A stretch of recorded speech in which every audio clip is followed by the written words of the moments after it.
Hello guys, അപ്പോൾ നമ്മുടെ big boss season 7 അവസാനിച്ചിരിക്കുകയാണെന്ന് എല്ലാവർക്കും അറിയാം. അടുത്ത സീസണിന് വേണ്ടി വെയിറ്റ് ചെയ്യുന്നവരായിരിക്കും നമ്മളെല്ലാവരും. എന്നെപ്പോലെ നിങ്ങളും അടുത്തൊരു സീസണിന് വേണ്ടി വെയിറ്റ് ചെയ്യുകയാണെന്ന് എനിക്ക് നല്ല രീതിയിൽ അറിയാം. അപ്പോൾ ഇതാ എല്ലാവർക്കും ഒരു ഹാപ്പി ന്യൂസ് ആയിട്ടാണ് വന്നിരിക്കുന്നത്. നമ്മുടെ സീസൺ 8 സ്റ്റാർട്ട് ചെയ്യാനായിട്ട് പോവുകയാണ് എന്നുള്ള രീതിയിലുള്ള വാർത്തകളും കാര്യങ്ങളും ഒക്കെ വന്നുകൊണ്ടിരിക്കുന്നുണ്ട്. ഒപ്പം തന്നെ ഒരുപാട് പ്രഡിക്ഷൻ ലിസ്റ്റുകളും കാര്യങ്ങളും ഒക്കെ ഈ ഒരു സമയത്ത് തന്നെ ഇപ്പം നല്ല രീതിയിൽ വന്നുകൊണ്ടിരിക്കുന്നുണ്ട് കേട്ടോ.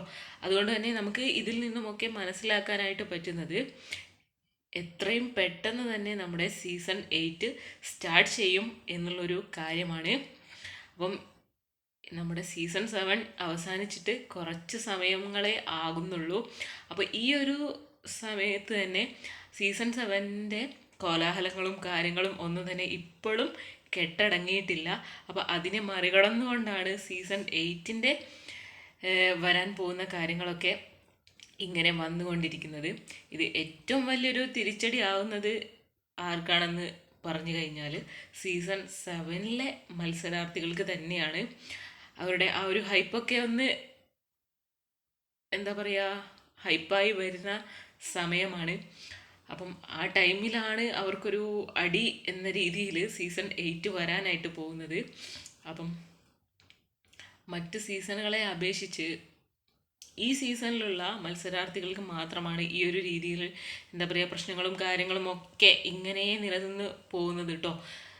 എല്ലാ സീസണും അവസാനിച്ച് കഴിയുന്ന സമയത്ത് ആ മത്സരം ആ ഒരു രീതിയിൽ കണ്ടിട്ട് അതിൻ്റെ വാർത്തകളും കാര്യങ്ങളും ഒക്കെ അവിടെ അങ്ങ് സ്റ്റോപ്പ് ആവാറുണ്ടായിരുന്നു. എന്നാൽ ഈ സീസണിൽ അങ്ങനെ സംഭവിച്ചിട്ടില്ല.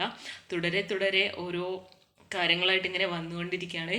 അപ്പോൾ നമ്മളിപ്പോൾ നോക്കുന്നത് സീസൺ 8ൻ്റെ കാര്യങ്ങളാണ്. അപ്പോൾ സീസൺ 8 ഉടൻ തന്നെ ഉണ്ടാവും എന്നാണ് പറയുന്നത്. ഈ ഒരു നമ്മുടെ 2025 മാർച്ച് സ്റ്റാർട്ടിങ്ങിൽ തന്നെ ഏകദേശം സീസൺ 8 സ്റ്റാർട്ട് ചെയ്യും എന്നുള്ളൊരു രീതിയിലാണ് കേട്ടോ. അപ്പം നമ്മൾ നോക്കുകയാണെങ്കിൽ കേരളത്തിലെ കാലാവസ്ഥയും കാര്യങ്ങളൊക്കെ നോക്കിയിട്ടായിരിക്കും ഏകദേശം ഈ ഒരു അഭിപ്രായത്തിലേക്ക് അവർ എത്തിയിട്ടുണ്ടാവുക. എന്താണെന്ന് വെച്ച് കഴിഞ്ഞാൽ ഇപ്പം മഴയാണെങ്കിൽ ഒരു ഓഗസ്റ്റ് സെപ്റ്റംബർ കഴിഞ്ഞിട്ട് പോലും നമ്മുടെ നാട്ടിൽ മഴ തീരാത്തൊരു അവസ്ഥയാണ്. അപ്പോൾ അതുകൊണ്ട് തന്നെ അവർക്ക് എന്താ പറയുക, വളരെ നേരത്തെ തുടങ്ങി ചെയ്ത് കഴിഞ്ഞാൽ അതിനനുസരിച്ചുള്ള ബെനിഫിറ്റ്സ് ഉണ്ടാവുകയും ചെയ്യും. പിന്നെ ഒരു വെക്കേഷൻ ടൈമാണ്, കൂടുതൽ ഓഡിയൻസിനെ കിട്ടാനുള്ള ചാൻസും കൂടുതലാണ്. നമ്മുടെ കുട്ടികളായിട്ടുള്ള പ്രേക്ഷകർ ഒരുപാടുണ്ട്. അപ്പം അവരുടെ സാന്നിധ്യവും അവർക്ക് ഈ ഒരു ടൈമിലാണ് ഇത് സംപ്രേഷണം ചെയ്യുന്നതെങ്കിൽ കിട്ടാനായിട്ടുള്ള ചാൻസ് കൂടുതലാണ്. അപ്പം ഇപ്പോൾ ഡിസംബർ തുടങ്ങിയിട്ടുണ്ട്. ഏകദേശം ജനുവരിയിൽ തന്നെ അവർ ഓഡീഷനും കാര്യങ്ങളും ഒക്കെ സ്റ്റാർട്ട് ചെയ്യുന്നുണ്ടാകും. അതുപോലെ തന്നെ ഏറ്റവും കൂടുതൽ ആൾക്കാരുടെ കൺസേൺ അല്ലെങ്കിൽ ഏറ്റവും കൂടുതൽ ആളുകൾ സാധാരണക്കാർ നോക്കിക്കാണുന്നത് കോമണറായിട്ട് ആരായിരിക്കും വരാൻ പോകുന്നത് എന്നുള്ളൊരു കാര്യങ്ങളൊക്കെ തന്നെയായിരിക്കും.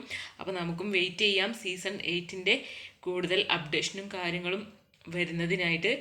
ഔദ്യോഗികമായിട്ട് ഉള്ളൊരു ലോഞ്ചിങ് കഴിഞ്ഞ് കഴിഞ്ഞാൽ നമുക്ക് ഉറപ്പിക്കാം സീസൺ 8 എന്തായാലും ഉടൻ തന്നെ ഉണ്ടാവും എന്നുള്ളത്. നമുക്ക് അടുത്തൊരു വീഡിയോയിൽ കാണാം. Thank you.